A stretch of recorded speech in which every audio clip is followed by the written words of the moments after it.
सर्वप्रथम यहाँ पे मैं आदरणीय प्रधानमंत्री श्री नरेंद्र मोदी जी का, आदरणीय मुख्यमंत्री उत्तर प्रदेश श्री योगी जी का बहुत बहुत धन्यवाद करती हूँ, और हम सबके प्रदेश अध्यक्ष जी स्वतंत्र देव जी, हमारे डिप्टी चीफ मिनिस्टर केशव राय मौर्य जी, श्री अनिल बलूनी जी, मैं बहुत बहुत धन्यवाद देती हूँ यहाँ पे मंचासीन सभी लोगों का कि आपने मुझे भारतीय जनता पार्टी का मेंबर बनने का एक सुअवसर दिया। मैं, जैसा कि सभी जानते ही हैं, मैं हमेशा से प्रभावित रहती थी आदरणीय प्रधानमंत्री जी से,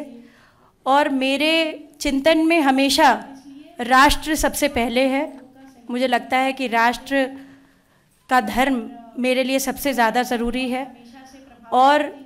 मैं बस यही बोलना चाहती हूँ कि अब मैं राष्ट्र की आराधना करने निकली हूँ। इसलिए आप सभी लोगों का सहयोग भी बहुत अनिवार्य है, और